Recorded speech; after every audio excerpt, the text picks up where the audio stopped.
찬송 430장 들으시면서 하나님 앞에 예배드리겠습니다.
전능하사 천지를 만드신 하나님 아버지를 내가 믿사오며 그 외아들 우리 주 예수 그리스도를 믿사오니 이는 성령으로 잉태하사 동정녀 마리아에게 나시고 본디오 빌라도에게 고난을 받으사 십자가에 못 박혀 죽으시고 장사한 지 사흘 만에 죽은 자 가운데서 다시 살아나시며 하늘에 오르사 전능하신 하나님 우편에 앉아 계시다가 저리로서 산 자와 죽은 자를 심판하러 오시리라. 성령을 믿사오며 거룩한 공회와 성도가 서로 교통하는 것과 죄를 사하여 주시는 것과 몸이 다시 사는 것과 영원히 사는 것을 믿사옵나이다. 아멘. 우리 함께 하는 말씀은 빌립보서 2장 19절에서 마지막 절 30절까지 보겠습니다. 빌립보서 2장 19절에서 마지막 30절까지 봉독해 드립니다. 내가 디모데를 속히 너희에게 보내기를 주 안에서 바람은 너희의 사정을 알므로 안위를 받으려 함이니 이는 뜻을 같이하여 너희 사정을 진실히 생각할 자가 이밖에 내게 없습니다.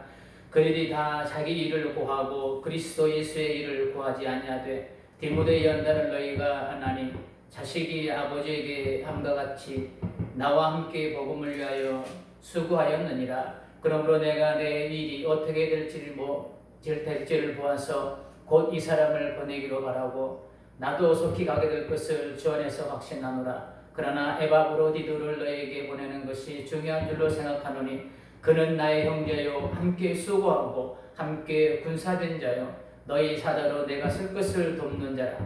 그가 너희 무리를 간절히 사모하고 자기가 병든 것을 너희가 들은 줄을 알고 심히 근심한지라. 그가 병들어 죽게 되었으나 하나님이 그를 긍휼히 여기셨고 그뿐 아니라 또 나를 긍휼히 여기사 내 근심 위에 근심을 면하게 하셨느니라. 그러므로 내가 더욱 급히 그를 보낸 것은 너희도 그를 다시 보고 기뻐하게 하며 내 근심도 덜려 함이니라. 이러므로 너희가 주 안에서 모든 기쁨으로 그를 영접하고 또 이와 같은 자들을 존귀히 여기라. 그가 그리스도의 일을 위하여 죽기에 이르러도 자기 목숨을 돌보지 아니한 것은 나를 섬기는 너희의 일에 부족함을 채우려 함이니라. 아멘. 하나님 아버지, 오늘도 환경 때문에 하나님 여러 가지 일 때문에 하나님 영상으로 하나님 앞에 주님 앞에 모여서 함께 예배드립니다. 오늘도 영상으로 예배드리는 우리 성도님들의 심령 위에 오늘도 동일한 은혜가 흘러 넘쳐날 수 있도록 주님 은혜 베풀어 주옵소서. 비록 아버지 하나님 작은 화면으로 하나님 말씀을 대하지만 그 작은 화면 속에 크고도 넘치는 하나님의 은혜의 강물이 넘쳐날 수 있도록 주님께서 역사하시고 하나님 인도하여 주옵소서. 오늘도 아버지 말씀의 통로로 아버지 하나님 연약한 종을 아름답게 사용하여 주시고 주님의 거룩한 입술로 연약한 종의 입술을 아름답게 사용하여 주옵소서. 오늘도 이 예배 가운데에 기름 부시고 임재하실 주님을 기대하며 예수님 이름으로 기도하옵나이다. 아멘.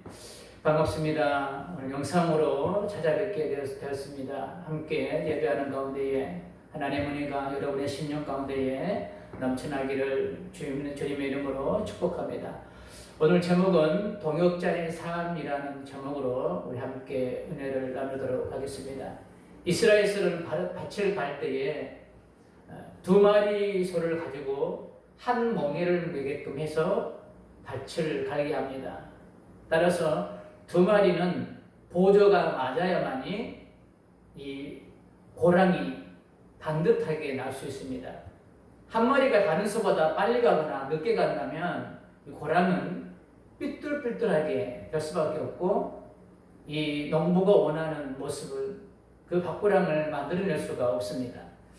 이처럼 두 마리 소를 같은 보조로 몰아가기가는 여간 힘든 게 아닙니다. 어느 한쪽이 앞서거나 뒤쳐져도 안 되고 가다가 한 마리가 힘들다고 숨을 돌리고 쉬어서도 안 됩니다. 2마리가 똑같이 발을 맞춰서 앞으로 나갈 때에 그 밭고랑은 반듯하게 날 수 있는 것입니다. 그래서 멍에를 같이 한다는 말은 원래 이럴 때 쓴다고 합니다. 부부간을 이야기할 때, 부부를 이야기할 때 쓰는 용어라고 합니다. 동반자이며 가까운 협력자라는 뜻이겠지요. 적당히 협력하는 관계가 아니라는 겁니다. 부부간은 무촌이라고 부릅니다. 그렇기 때문에 적당한 협력이 아니라 정말 간절함이 있고 정말 거룩한 협력자, 이런 의미를 가지고 있는 게 동역자라는 뜻입니다. 똑같이 균형을 잡은 동반자이며 책임도 같이 지는 것입니다. 이쪽이 무너지면 저쪽도 무너지게 되어 있습니다. 이쪽이 갈 때 저쪽도 같이 가야 합니다. 이게 동역자입니다. 이게 동반자의 걸음입니다. 이것은 유기적이며 같이 살고 같이 죽는, 어떻게 보면 공생적 관계일 수도 있을 것입니다. 저 사람이 죽으면 나도 죽는 거고, 저 사람이 살면 나도 사는 거고, 내가 살면 저 사람도 살고, 내가 죽으면 저 사람도 죽는 그런 관계가 동역자의 관계가 아닌지 생각해 봅니다. 그래서 바울은 동역자의 모습을 이렇게 잘 표현하고 있습니다. 고린도 교인들을 향해서 이렇게 말씀합니다. 고린도전서 12장 26절입니다. 만일 한 지체가 고통을 받으면 모든 지체가 함께 고통을 받고 한 지체가 영광을 얻으면 모든 지체가 함께 즐거워하느니라. 공동체의 동역자의 모습을 이렇게 잘 표현하고 있습니다. 비록 희생에 따르는 동역이지만 내가 아름다운 동역자가 되느냐, 아니면 내가 다른 지체들을 돌아보지 않고 나의 유익만, 나의 안위만을 구하느냐에 따라 내가 고통의 자리로 내려갈 수 있고, 아니면 내가 영광과 즐거움을 누릴 수 있는 결정을 질 수 있는 상황이 내가 동역자가 되느냐 안 되느냐, 여기에 달려 있다라는 또 다른 말씀일 수도 있을 것입니다. 영광과 즐거움을 함께 누리길 원하십니까? 그럼 아름다운 동역자가 되십시오. 그러면 우리 공동체와 여러분의 삶에 하나님의 영광과 즐거움이 가득가득 넘쳐나게 될 줄 믿습니다. 우리가 알고 있듯이 바울 곁에는 복음을 위하여 멍에를 함께 메고 생명을 아끼지 않는 믿음의 동역자들이 참 많았습니다. 하나님께서 만남의 축복을 열어가시사 바울을 돕는 손길들을 많은 바울이 가는 곳곳마다 얘기하시고 준비해 주셨습니다. 바울 서신을 보면 서신을 마무리하면서 함께 멍에를 맨 동역자들의 이름을 거론하고 있음을 알 수 있습니다. 빌립보서 4장 3절에서도 바울과 함께 복음을 위해 멍에를 함께 맨 동역자들이 많았음을 알 수 있습니다. 빌립보서 4장 3절입니다. 또 참으로 나와 멍에를 같이 한 네게 구하노니 복음에 나와 함께 힘쓰던 저 여인들 돕고, 또한 글레멘드와 그 외에 나의 동역자들을 도우라. 그 이름들이 생명책에 있느니라. 이 3절에서 바울은 자기를 돕는 동역자들이 많이 있는 것을 복수용으로 쓰고 있습니다. 이런 것을 보면 바울을 도왔던 동역자들이 참으로 많이 있음을 알 수 있습니다. 오늘 본문에서도 바울과 함께 복음을 위하여 생명도 아끼지 않았던 동역자 두 사람을 바울은 빌립보 교인들에게 편지를 통해서 전하고 있습니다. 그 사람이 바로 디모데와 에바브로디도. 이 두 사람이 복음을 위하여 바울과 함께 동역자로서 어떤 삶을 살았는지 살펴보면서 그리스도의 지처로 부름받은 우리가 복음을 위하여 동역자로서의 삶이 어떠해야 하는지를 깨닫는 시간이 되기를 소망합니다. 그럼 동역자의 삶이 어떤 건가 두 가지로 간단히 살펴보겠습니다. 첫 번째는 동역자의 삶은 뜻을 같이 하는 삶입니다. 20절을 봅니다. 이는 뜻을 같이 하여 너희 사정을 진실히 생각할 자가 이밖에 내게 없습니다. 20절을 어떻게 시작하고 있습니까? 뜻을 같이 하여. 동역자의 삶의 첫 번째는 뜻을 같이 하는 겁니다. 기차가 시원하게 달릴 수 있는 것은 기차 레일이 한치 오차도 없이 같은 방향을 향하여 깔려있기 때문입니다. 그렇지 않으면 기차는 당연히 탈선하게 되겠죠. 그리고 쟁기로 밭을 깔 때 두 마리의 소가 일정한 속도와 힘을 발휘할 때 반듯하게 고랑을 만들 수 있습니다. 이 역시도 그렇게 하지 않으면 밭고랑은 갈지자가 되겠죠. 동역자의 삶의 모습도 동일합니다. 서로의 발걸음을 맞출 수 있어야 됩니다. 나는 괜찮다고 나 혼자 앞서가면서 빨리 따라오라고 한다면 그것은 동역자의 모습이 아닐 겁니다. 내 뜻이 옳다고 내 뜻과 내 생각만 주장한다면 그것은 독선이지 동역자로서의 모습이 아닙니다. 동역자의 삶은 나의 생각과 뜻을 잠시 내려놓고 상대방의 생각을 들을 수 있어야 됩니다. 동역자의 모습은 나의 생각과 뜻을 내려놓는 희생이 필요합니다. 서로 자기 주장만 내세운다면 그것은 아름다운 동역의 현장이 아니라 분열의 현장이 될 것입니다. 나는 건강하다고 내가 먼저 앞서가고 뒤쳐져온 동역자들, 지체들을 손을 잡고 함께 걸어가지 않는다면 그런 동역자의 삶이 아닙니다. 바울이 그 경험을 했습니다. 어떤 경험을 했냐면 사도행전 15장 36절과 40절에서 이 분열의 현장, 이 아픔을 경험했습니다. 그래서 사도행전에서 이렇게 기록하고 있습니다. 사도행전 15장 36절에서 40절입니다. 며칠 후에 바울이 바나바더를 말하되 우리가 주의 말씀을 전한 각 성으로 다시 가서 형제들이 어떠한가 방문하자 하고 바나바는 마가라는 요한도 데리고 가고자 하나 바울은 밤빌리아에서 자기들을 떠나 함께 일하러 가지 아니한 자를 데리고 가는 것이 옳지 않다 하여 서로 심히 다투어 피차 갈라서니 바나바는 마가를 데리고 배 타고 구브로로 가고 바울은 실라를 택한 후에 형제들에게 주의 은혜의 부탁을 받고 떠나니라. 이렇게 기록되어 있습니다. 심히 다투어 서로 피차 갈라졌습니다. 왜 갈라졌습니까? 뜻이 안 맞아서. 바울과 바나바 이 두 사람은 뗄래야 뗄 수 없는 관계입니다. 서로에게 최고의 동역자였습니다. 그런데 왜 이들이 분열의 아픔을 겪고 있습니까? 그 이유는 자기 뜻만 주장하고 있기 때문입니다. 마가를 바라본 바울의 시각, 바나바가 생각하는 마가, 이 시각의 차이가 지금 분열을 만들어내고 있는 거예요. 이 아픔을 경험한 바울은 고린도 교인들에게 이렇게 권면하고 있습니다. 고린도전서 1장 10절입니다. 형제들아 내가 우리 주 예수 그리스도의 이름으로 너희를 권하노니 모두가 같은 말을 하고 너희 가운데 분쟁이 없이 같은 마음과 같은 뜻으로 온전히 합하라.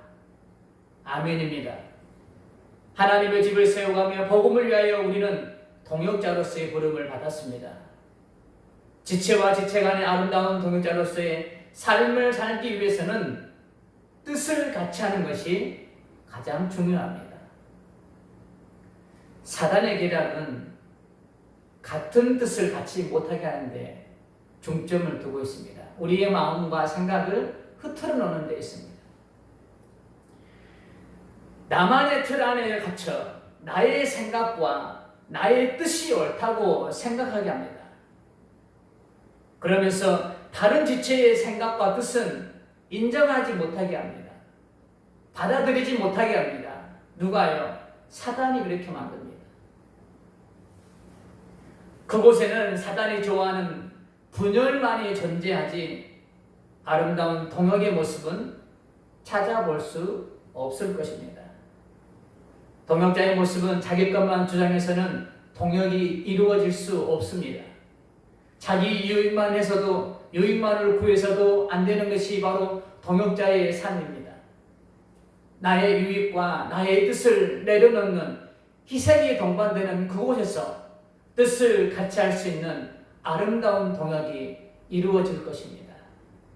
우리 전성의 공동체를 섬기는 성도는 한 분 한 분이 하나님의 영광을 위하고 복음을 위하여 같은 뜻을 가지고 아름다운 동역자로서의 삶을 살아내시기를 주님의 이름으로 축복합니다. 우리가 두 번째로 동역자의 삶의 모습을 26절에서 살펴봅니다. 26절 봅니다. 그가 너희 무리를 간절히 사모하고 자기가 병든 것을 너희가 들은 줄 알고 심히 근심한지라. 동역자의 삶 두 번째는 배려하는 삶입니다. 빌립보서의 기록 배경을 잠시 살펴볼 필요가 있습니다. 빌립보 교회의 성도들이 감옥에 있는 바울을 위해 선물을 준비해서 편지와 함께 보내기로 합니다. 그 일을 위해 에바브로 기도를 바울에게 보냅니다. 그런데 빌립보에서 로마까지의 거리가 무려 1200km. 대충 잡아서 여기에서 부산까지가 500km라고 하면 정도 되는데 1200km. 그것도 걸어서 그 먼 길을 마다하지 않고 빌립보 교회 성도들이 마음에 담긴 선물과 편지를 가지고 에바브로디도는 이 먼 길을 떠납니다. 그렇게 에바브로디도 편에 보낸 편지를 받아본 바울이 답장으로 쓴 것이 바로 빌립보서입니다. 그런데 에바브로디도가 로마에 도착하여 바울을 돕고 있는 와중에 극심한 병에 걸리게 됩니다. 본문 27절에서 기록하고 있습니다. 그가 병들어 죽게 되었으나 하나님이 그를 긍휼히 여기셨고 그뿐 아니라 또 나를 긍휼히 여기사 내 근심 위에 근심을 면하게 하셨느니라. 그가 병들어 죽게 되었으나 라고 27절은 기록하고 있습니다. 어떤 병인지는 알 수 없지만 생명이 위태로울 정도로 극심한 병에 걸렸습니다. 빌립보 교회 성도들의 마음이 담긴 선물과 편지를 가지고 1200km를 달려왔는데 죽을 병에 걸렸는데 하나님 은혜로 말미암아 고침을 받았습니다. 그런데 이 은혜도 잠시 에바브로디도의 마음에 두 가지의 근심이 있었습니다. 그게 첫 번째가 26절에서 찾아볼 수 있습니다. 26절 봅니다. 그가 너희 무리를 간절히 사모하고 자기가 병든 것을 너희가 들은 줄 알고 심히 근심하니라. 에바브로디도의 마음속에 두 가지가 있다고 했잖아요. 그 첫 번째가 너희 무리를 간절히 사모하고 빌립보 교회들을 향한 에바브로디도의 사모함을 볼 수 있습니다. 한 공동체를 섬기고 있는 빌립보 교회의 성도들을 그리워하고 있는 에바브로디도의 마음이 절절히 묻어있는 말씀입니다. 간절히 사모하고 더 나아가 에바브로디도와 빌립보 교회 성도들 간에 복음으로 연결된 아름다운 사랑을 엿볼 수 있는 대목이기도 합니다. 하나님께서 이런 사랑으로 하나 된 공동체 빌립보 교회를 보시면서 얼마나 기뻐하실까요? 이런 공동체를 바라보시는 하나님의 마음을 시편 기자는 이렇게 기록하고 있습니다. 시편 133편 1절입니다. 보라 형제가 연합하여 동거함이 어찌 그리 선하고 아름다운고. 이런 아름다운 공동체를 바라보시고 계시는 하나님의 마음입니다. 사랑하는 성도 여러분, 우리 전성의 공동체도 복음으로 하나 된 교회, 사랑의 띠로 연결된 교회, 그래서 우리 교회를 하나님께서 바라보면서 미소 짓는 교회로 함께 세워가지 않으시겠습니까? 지금 코로나로 많은 성도님들을 볼 수 없는 상황입니다. 그래서 오늘 수요 예배도 이렇게 영상으로 올려드리고 있습니다. 빌립보 교회 성도들이 보고 싶어 어찌할 수 없는 에바브로디도와 같이 성도를 향한 간절한 사모함이 절실히 필요할 때입니다. 전성의 공동체는 어느 한 사람으로 세워지는 것이 아닙니다. 지금과 같이 모일 수 없을 때 자주 보이지 않는 지체들을 향해 사랑의 전화 한 통, 카톡을 통해서든지 서로 격려하고 돌아볼 수 있는 그런 아름다운 동역이 이루어질 수 있기를 주님의 이름으로 축복합니다. 그리고 에바브로디도의 두 번째 마음을 볼 수 있습니다. 이 두 번째 마음이 굉장히 중요합니다. 다시 26절을 봅니다. 그가 너희 무리를 간절히 사모하고 자기가 병든 것을 너희가 들은 줄을 알고 심히 근심한지라. 자기가 병든 것을 빌립보 교인들을 들은 줄 알고 에바브로디도 마음속에 근심이 있었습니다. 에바브로디도는 자기가 병든 것을 빌립보 교회 성도들이 알게 된 것에 너무 마음 아파하고 있습니다. 근심하고 있습니다. 본인은 지금 자기 고향과 부모, 형제와 떨어져 무려 1200km나 되는 로마에서 감옥에 갇혀있는 바울을 도우며 수고하고 있습니다. 그 먼 타국에서 자기 한 몸 건사하기도 힘들었을 것입니다. 저 같으면 나의 이 수고를 알아달라고 생색도 냈을 것 같습니다. 그러나 에바브로디도의 마음에는 그것이 중요하지 않았습니다. 자기가 병들었다는 소식을 들었을 빌립보 교회 성도들을 생각하니 육체적 힘듦보다 마음이 더 아픈 겁니다. 빌립보 교회 성도들을 배려하는 에바브로디도의 마음을 볼 수 있는 대목입니다. 교회라는 한 공동체를 섬기는 지체와 지체 간에 서로 배려할 줄 아는 삶이 바로 동역자의 삶의 모습일 것입니다. 자기의 안위와 자신을 위한 유익이 아닌 함께 하나님의 나라를 세워가는 다른 지체들을 배려하는 것, 이것이 바로 동역자의 삶임을 다시 한번 강조합니다. 결론입니다. 동역자의 삶이란 어떤 삶인지 본문을 통해 두 가지를 나눴습니다. 뜻을 같이 하는 삶, 그리고 나의 안위와 나의 유익만을 위한 삶이 아니라 한 공동체를 섬기는 다른 지체들을 배려하는 삶.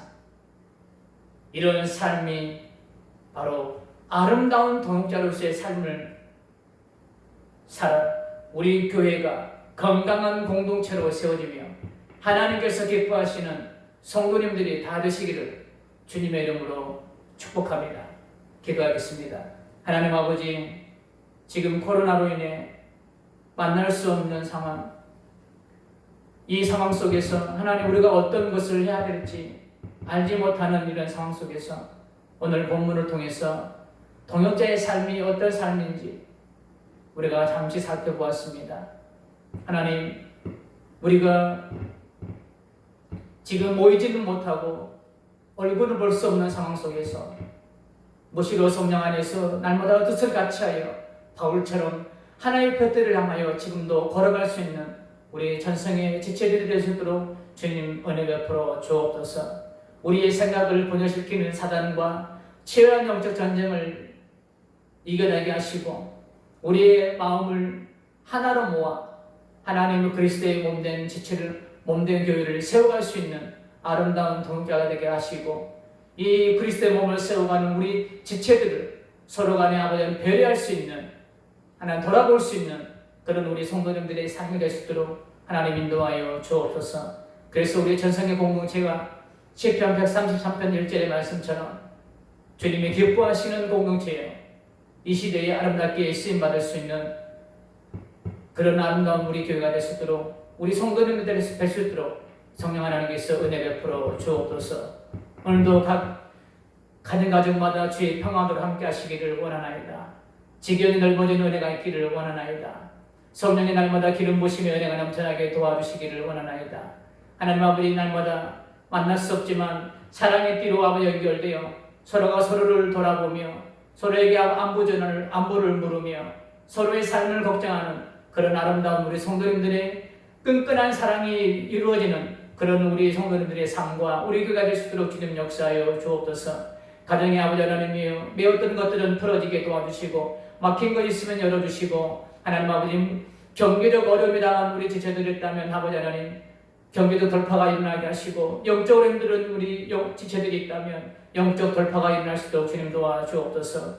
내 영혼이 잘된같이 범사가 잘 되는 역사가 있게 하시고 날마다 주의 손끈을 아래 지켜주시사 오가는 소식이 기쁨의 소식들이 되게 하시고 아름다운 간증의 소식들이 될 수 있도록 주님 은혜 베풀어 주옵소서. 육체적 질병을 가지고 있는 우리 지체들 향해 믿음으로 선포합니다. 주님의 이름으로 선포합니다. 하나님 아버지, 주님의 성령의 물로 깨끗하게 나음을 입을지어다. 하나님께서 만져주시고 이루어 주시고 그 연약한 육체적 연약한 부분들을 성령의 손길로, 우리 예수님의 그 치료의 손길로 만져주시사 아버지 하나님이여 치료함 받을 수 있도록 주님 역사하시고 하나님 인도하여 주옵소서. 하나님 아버지, 하나님께서 함께 해주시고 하나님 다시 만나는 그날까지 건강한 모습으로 배울 수 있도록 우리 하나님께서 지키시고 보호하여 주옵소서. 오늘도 받은 바 은혜의 말씀, 깨달은 말씀 가슴에 붙잡고 삶으로 살아낼 수 있는 우리 모든 성도님들이 다 될 수 있도록 은혜의 은혜를 다시고 믿음의 믿음을 더하여 주옵소서.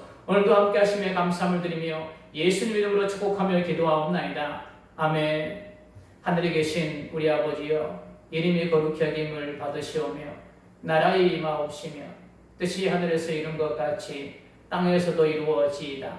오늘날 우리에게 일용할 양식을 주옵시고 우리가 우리에게 죄 지은 자를 사하여 준 것 같이 우리 죄를 사하여 주옵시고 우리를 시험에 들게 하지 마옵시고 다만 악에서 구하옵소서. 나라와 권세와 영광이 아버지께 영원히 있사옵나이다. 아멘. 모두 평안하시기 바랍니다. 감사합니다.